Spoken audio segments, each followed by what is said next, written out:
Hey there, citizens. Caroline here, and oh my gosh, Mia, what are you wearing? Oh, I get it. We're talking about the freedom of expression today, and you're showing off for your fans. Oh. Whoa, you're talented, Mia. What a great way to kick off learning about the lesson. The First Amendment impacts our lives every day. And while other Bill of Rights amendments focus on rights we have in court or on functions of the government, this one is imprinted onto our culture. It has shaped our sense of individuality and independence like no other statement in American history.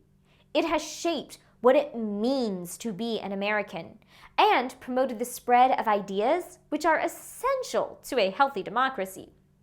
And embedded in there is your right to like what you like, believe what you believe, say what you want to say, hang out with whoever you want, and post comments on your favorite influencers' videos. It doesn't get any better than that.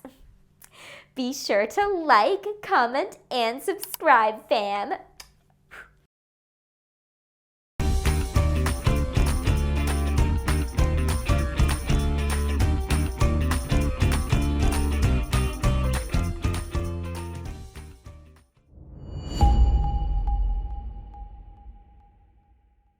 Our objectives for today's lesson are to identify the 5 rights listed in the First Amendment, explain why they were included in the Bill of Rights, and explain limitations to these rights.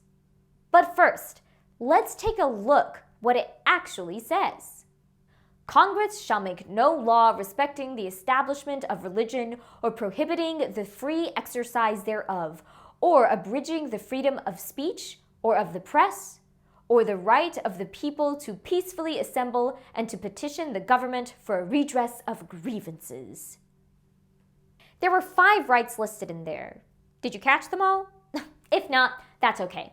My favorite way of remembering it is with the word RAPS. It helps me remember all 5 First Amendment freedoms: religion, assembly, press, petition, and speech. Some of these things might seem kind of obvious, like they should have been included in the original Constitution. So let's talk about how they ended up in the First Amendment.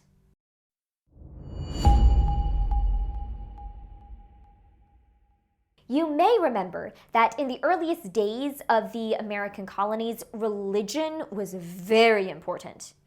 Different colonies were settled by followers of different religions, mostly varieties of Christianity, but also others. Many came to America looking for that very freedom. They didn't want to be punished for their beliefs. They wanted to be able to worship, well, freely.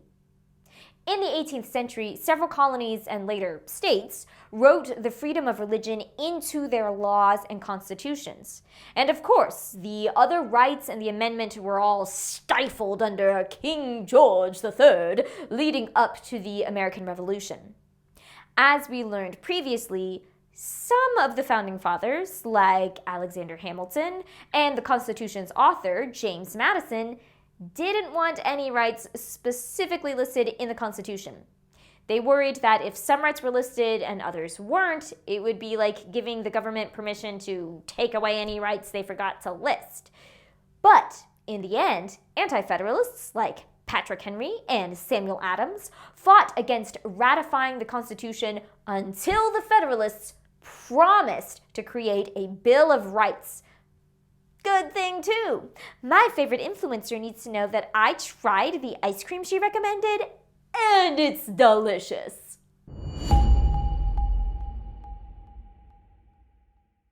The freedom of speech is probably the one that we have the closest relationship to because, if you're anything like me, you talk all day. Specifically, this right means that you are free to articulate your opinions and ideas without fear of government retaliation, censorship, or legal sanction. Let's break that down. Retaliation is kind of like revenge. So, If you say that you don't like a government official, they can't use their power, for example, to arrest you, to get back at you. Censorship means preventing you from saying things. So the government can't technically stop you from lying to your mom about who ate all of the cookies while she was at the grocery store. And legal sanction means withholding rights. So speaking out about a recent law that was passed can't result in you losing your right to vote or something. But there are limitations to speech. All of the rights in the First Amendment are limited by what you are using them to do.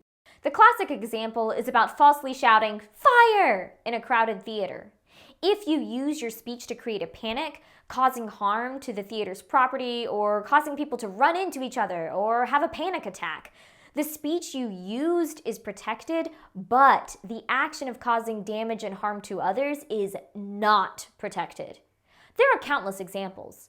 Libel, obscene statements, hate speech, sharing classified information, copyright violation, bullying, false food labeling, and more are all examples of causing harm or committing crimes using speech. None of them are protected. In other words, you can say whatever you want, but you can't do whatever you want. You won't lose your rights because you told your mom that dad ate the cookies, but if mom finds out you lied, she reserves the right to let you know you're in big trouble, kiddo.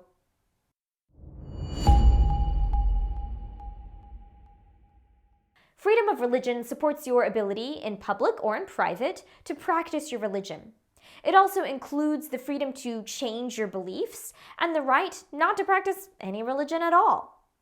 The Supreme Court has typically held to the precedent that religious liberty implies that the government should not promote any particular religion. That doesn't mean that individual politicians won't talk about their religion as they explain their actions to their constituents, but it does mean that they're unlikely to pass laws pressuring, promoting, or requiring specific beliefs. The United States is home to people of many faiths, including Christians, Muslims, Jews, Hindus, Buddhists, Sikhs, atheists, and more. And the same principle applies with the practice of religion. You can believe whatever you want, but you can't do whatever you want. Harming another person because of your religious beliefs or theirs would not be protected. The belief is not a crime, but hurting someone is.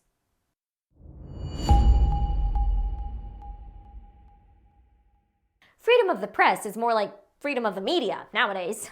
The world has changed a lot since the Founding Fathers wrote this amendment.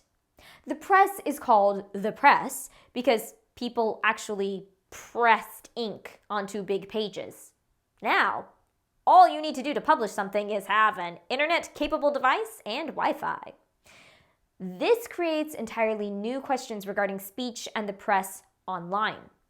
Freedom of the press is a principle that communication and expression through text, image, and video, especially in published materials, should be considered a protected right. This freedom implies the same rights as the freedom of speech. The government should not retaliate or censor anyone who publishes information, like newspapers, magazines, or reporters. But this has limits too. The government has the right to determine that certain information should be classified or kept secret to promote national security, for example. The Founding Fathers believed that citizens had the right to know what is going on in their communities and who is responsible for it, good or bad, so that they can make informed decisions about what products to buy and who to vote for. The spread of ideas like these are crucial for a healthy democracy.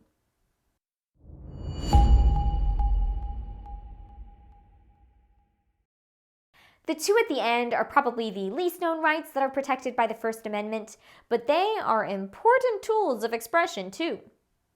The freedom of petition means the freedom to ask the government to stop doing something you think is wrong. Maybe you think that a law recently enacted is a bad idea, or that failing to pass a law is causing people harm. Communicating that opinion to the government is a protected right. And freedom of assembly is the right to gather in peaceful public protest, in marches, rallies, and other assemblies, or even to celebrate something like attending a K-pop concert.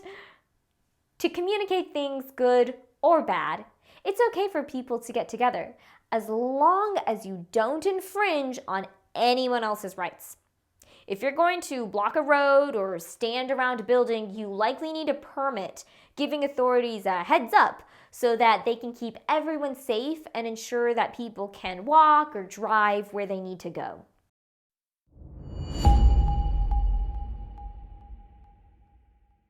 James Madison's original 17th Amendment proposal had each of these rights separately listed as 5 different amendments.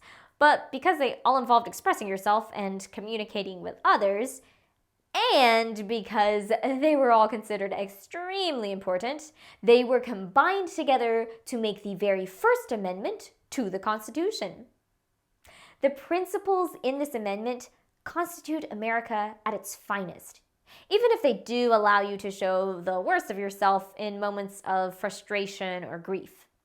The protection of these forms of expression are what allow you to be who you are and show that to others.